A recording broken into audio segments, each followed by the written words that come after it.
సాయంత్రం అండి. మీరేమో దాడి చేశారని చెప్పి చెబుతున్నారు.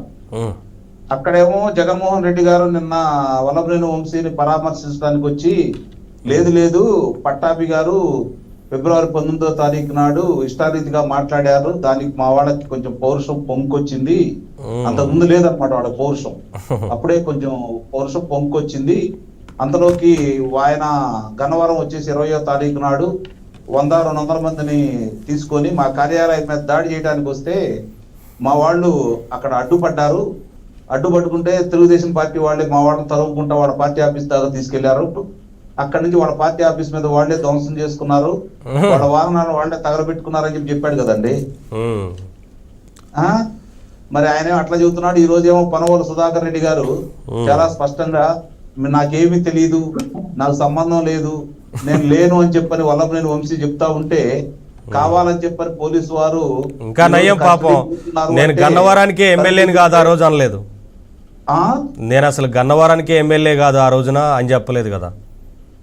అంటే తర్వాత చెప్తారులేండి, ఆ తర్వాత చెప్తారు, తొందర ఏం లేదు, ఇప్పుడు ఎటు కాదు కదా, అదే విషయం చెప్తారు. భవిష్యత్తులో కూడా కాదు, ఎందుకంటే గన్నవరానికి ఒక చరిత్ర ఉంది నవీన్ గారు. అవును, గన్నవరానికి ఇప్పటికి 16 సార్లు ఎన్నికలు జరిగినాయండి. 16 సార్లు ఎన్నికలు జరిగితే 3 సార్లు వామపక్షాల తరపు నుంచి మహానుభావుడు పుచ్చలపల్లి సుందరయ్య గారు ఎన్నిక కాబడ్డారండి. అట్లాగే మామూలుగా కాకాని వెంకటరత్నం గారు కాంగ్రెస్ పార్టీ తరఫున అక్కడ ఎన్నుకోబడ్డారు. అంటే ఇప్పటి వరకు 11 మంది శాసనసభ్యులు ఎన్నుకున్నారండి 16 ఎన్నికలకు గాను. 2014కు ముందు ఎన్నికైనటువంటి ఏ శాసనసభ్యులు కూడా అది జాతీయ రహదారి మీద ఉంటుంది.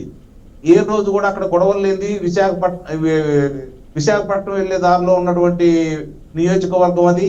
అలాగే విజయవాడకి కొత్తవేడు దూరంలో ఉన్నది.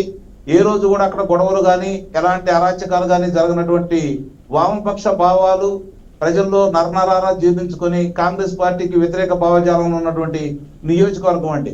16 సార్లు ఎన్నికలు జరిగితే 4 సార్లు మాత్రమే కాంగ్రెస్ పార్టీ విజయం సాధించింది. ఇది గుర్తుపెట్టుకోవాల్సిన అంశం. మరి అలాంటివి అక్కడ అంతటి మహానుభావులు ప్రాతినిధ్యం వహించినటువంటి నియోజకవర్గంలో 1999 తెలుగుదేశం పార్టీ అభ్యర్థిగా గెలిచినటువంటి దాసరి బాలవర్ధనరావు గారిని కాదని వంశీని తీసుకురావడం కూడా జరిగింది ఆ రోజు తెలుగుదేశం పార్టీ తరఫు నుంచి. మరి 2 పర్యాయాలు తెలుగుదేశం పార్టీ తరఫున ప్రజలు గెలిపిస్తే వాళ్ళ యొక్క మనోభావాలను కాదని నువ్వు వాళ్ళకి వెన్నుపోటు పొడిచింది వంశీ, ఇందులో ఎలాంటి సందేహం కూడా ఏం లేదు. ఇప్పటి వరకు వైఎస్ఆర్ పార్టీ ఏర్పడిన తర్వాత 3 పర్యాయాల ఎన్నికల్లో కూడా గన్నవరంలో వాళ్ళు గెలవలేకపోయారు. 3 సార్లు కూడా తెలుగుదేశం పార్టీ జెండా ఎగరేసింది. అంటే అక్కడ ప్రజలు ఎలా ఉంటారు అనేది దీన్ని బట్టి మనకు అర్థమైపోతా ఉంది. మరి అలాంటి చోట నీకు ఎంత అహంకారం ఉంటే, ఎంత తలపొగరు నెత్తికెక్కితే, ఎంత అధికార మదం ఉంటే ఆ కార్యాలయం మీద దాడి చేస్తావు. అక్కడ ఉన్నటువంటి వాళ్ళని ఆ విధంగా నువ్వు దాడి చేసి వాళ్ళ తలలు పగలు కొట్టేసి వాళ్ళ ఆస్తులు ధ్వంసం చేసి వాళ్ళ వాహనాలు తగలబెట్టి ఎంత ధైర్యం కావాలి నీకు? అదంతా అయిపోయిన తర్వాత ఈ రోజు నువ్వు అధికారంలో లేవు, నిన్ను ప్రజలు తిరస్కరించారు, మరోసారి తెలుగుదేశం పార్టీ జెండా అక్కడ ఎగరేశారు.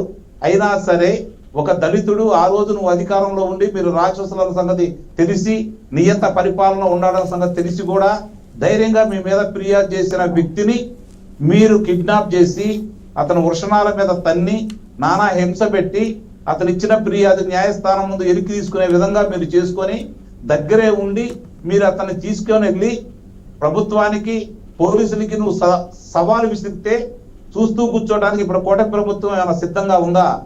తాట తీశారా లేదా ఈ రోజు? అంటే అధికారంలో లేనప్పుడు కూడా నువ్వు ఇంత అహంకారం ప్రదర్శిస్తే చూస్తా కూర్చుంటారా? చట్టం తన పనిగా చేసుకుపోతా ఉంటదని చెప్పనే ఒకే ఒక కారణంతో ఆంధ్ర రాష్ట్రంలో జరిగినటువంటి ఆర్థిక విధ్వంసాన్ని కేంద్రం ఇస్తున్నటువంటి సహాయ సహకారాలతోటి ముందుకు తీసుకెళ్లాలని చెప్పి ఈ కూటమి ప్రభుత్వం వెళ్తా ఉంటే ప్రజలు కార్యకర్తలు ఇలాంటి వాళ్ళని శిక్షలు వేయాలని బలంగా కోరుకుంటున్నా కూడా ముందు అభివృద్ధి ముఖ్యం, తర్వాత వీళ్ళ సంగతి చూసుకుందాము, నిదానంగా చేసుకుందామని వాళ్ళు ముందుకెళ్తా ఉంటే దాన్ని అలుసుగా భావించేసి వాళ్ళని అసమర్థతగా తీసుకొని వాళ్ళకి సవాలు విసిరితే ఈ రోజు ఒకరోజు తినకతలికి నీ బండారాన్ని మొత్తాన్ని బయట పెట్టారు. ఈ విషయంలో మాత్రం ప్రభుత్వాన్ని అక్కడ ఉన్నటువంటి పోలీసుల్ని నేను మాత్రం ప్రత్యేకంగా అభినందిస్తున్నాను నవీన్ గారు. ఒకటి మాత్రం గమనించుకోవాలి, ఈ రోజు వంశీకి సంబంధించిన విషయంలో పనవోలు సుధాకర్ రెడ్డి ఏం మాట్లాడుతున్నాడు? అతను లేడు, అతను సంబంధం లేదు అని చెబుతున్నాడు. అమ్మ తోడు, అయ్య తోడు, నా తోడు, నీ తోడు, ఆ దేవుడు తోడు అని చెప్పిన అన్ని తోళ్లు వేస్తానే ఉన్నాడు. అంటే న్యాయస్థానం వదిలేస్తుందా? అంటే న్యాయస్థానం ముందు నాకేం సంబంధం లేదు అంటే తెలియదు, గుర్తు లేదు, మర్చిపోయాను అని చెప్పి అందరి చేత మీరు చెప్పిస్తానే ఉంటే చూస్తా కూర్చుంటది అనుకుంటున్నారా? అన్ని విషయాలు బయటకు తీస్తారు. న్యాయమూర్తి ముందు న్యాయమూర్తి ప్రశ్న స్పందించినప్పుడు సంబంధం నాకు లేకపోతే తెలియదు, ప్రూవ్ చేసుకోవచ్చు కదా, మర్చిపోయాను కిడ్నాపులు చేయడం ఎందుకు? మౌనం అంగీకారం, అర్ధంగీకారం అంటారు. నిస్సందేహంగా కూడా దానికి సంబంధించినంత వరకు 71 ముద్దాయి ఈ రోజు ఒకటే ముద్దయ్యాడు. చేతులారా అతనే చేసుకున్నాడు అంతే తప్ప కావాలని ఎవరూ చేయలేదు. అతను చూస్తా ఉంటే అతని ప్రభుత్వంలో 5 సంవత్సరాల గురించి ఈ రోజు బయటకు వచ్చి చాలా మంది నాయకులు మాట్లాడుతూనే ఉన్నారు. మరి మేము ఇట్లా చేశామా, ప్రతిపక్ష నేతలకి ఎంత సౌకర్యాలు కలగజేశాము, ఎంత రక్షణ కలగజేశాము, ఎక్కడికైనా వెళ్ళి వెసులుబాటు కలగజేసామని అన్నారు. పూర్తి చంద్రబాబు గారు చెప్పాలా, విశాఖపట్నం వచ్చినప్పుడు చంద్రబాబు నాయుడు గారిని ఏ విధంగా ఆటంకం చేసింది ఈ పోలీసులు ఇల్లే కదా. అలాగే పవన్ కళ్యాణ్ గారిని ఆయన ఉన్నటువంటి హోటల్ నుంచి బయటకు రాకుండా చేసింది వీళ్ళే కదా. చంద్రబాబు నాయుడు గారిని రేణుగుంట విమానాశ్రయం నుంచి బయటకు రాకుండా చేసింది కూడా వీళ్ళే కదా. ఈ విషయాలన్నీ ఇవన్నీ మాట్లాడుతున్నారంటే దెయ్యాల వేదాలు వదిలించిన సన్నంగా ఉందే తప్ప. కాకపోతే ఒకటి మాత్రం నిజం, ఇక్కడ వాళ్ళ తప్పులు వాళ్లే బయట పెడతా ఉన్నారు. ఈ ప్రభుత్వం కంటే కూడా వాళ్ళు ఏం చేశారో జగన్మోహన్ రెడ్డి వివరంగా చెబుతున్నాడు. అక్కడికి వచ్చి అన్ని విషయాలు చెప్పాడు. పట్టాభి మాట్లాడిన విషయాల గురించి చెప్పుకొచ్చాడు. అదే పట్టాభిని అక్కడ ఉన్నటువంటి తెలుగుదేశం పార్టీ గౌడ సంఘానికి గౌడ కులానికి చెందినటువంటి బీసీ నాయకుడైనటువంటి గురుమూర్తి గారిని 15 రోజులు కారాగారంలో పెట్టి ముఖ్యంగా పట్టాభి గారిని ఏ విధంగా అతని మీద దాడి